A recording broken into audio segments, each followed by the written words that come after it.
Himo kong marag adas. Hugasan ako ni.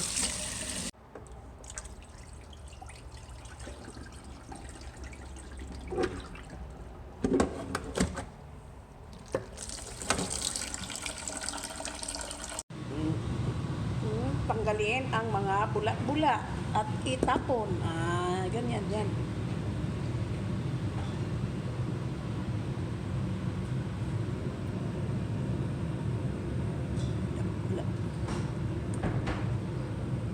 Hindi na siya orange. Tapos kamatis, grated tomato, and garlic. Isabay sa pagpakulo. Pakuluan ng pakuluan.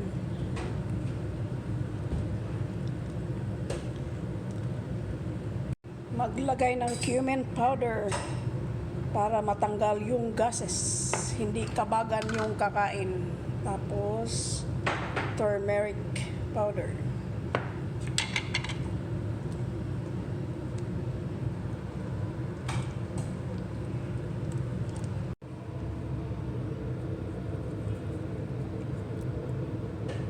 Pabukalan ng patatas.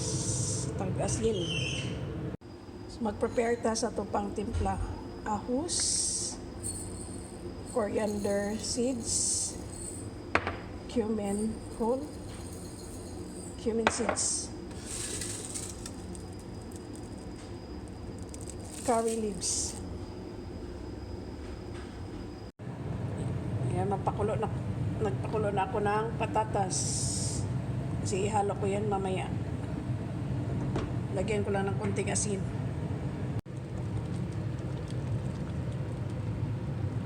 Ito pwede na to. Patayin ko muna yung apoy. Tapos pahingahin konti bago i-hand mixer. Malamig-lamigin. Baka mapasok tayo yan. Dapat malamig na siya. I-hand mixer siya. Pero wag naman yung sobrang pino. Dapat may makakain pa rin silang mga ganito. Itong patatas, kailangan hindi masyadong lutong-luto.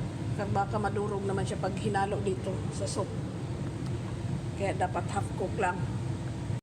Gamit din ako nito, pantimpla, tamarind. Tanggalan ko lang ng seeds. Lagyan ng kunting tubig. Sasalain ko din naman yan. Tanggalin ko muna itong mga ano niya. Ito. May mga seeds kasi ito.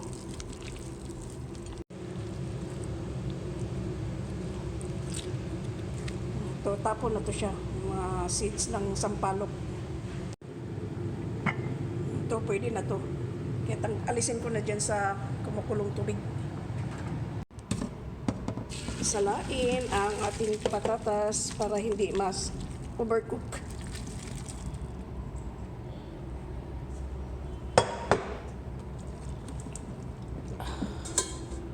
Kainit. Salain ko na yung ating sampalok. Kasi tingnan mo may mga bubo pang ano, mga balat. Okay, mix.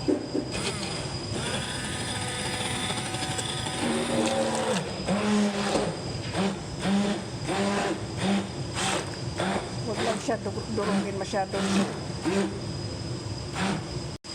Dapat ganito lang siya. Huwag yung durog na durog. Ano, may mga pira-piraso pang hindi masyado ano. Hindi gusto nila ganyan. Nag-init ng mantika. Initin maigi ha para bumango yung mga pang spices.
Tapos ihalo na.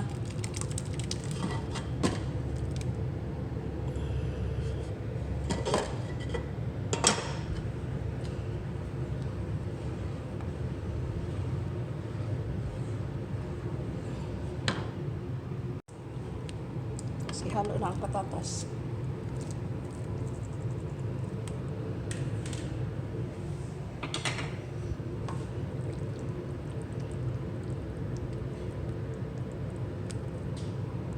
Tapos asin.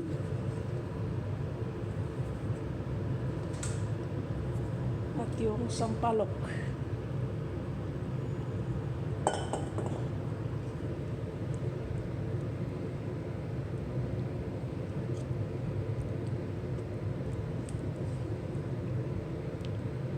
Pag kulang sa asin, pwede lagyan ng konting lemon juice. Huwag naman sobrang asin. Yung tama lang. Ito yung turo sa akin ng Indian na kaibigan ko dati. Ito yung Indian way of making adas soup. Ito na siya. Ang kanyang lasa ay tama na. Hindi ko na dinagdagan ng lemon. Pakuluin lang natin konti. Tapos, okay na. Luto na siya.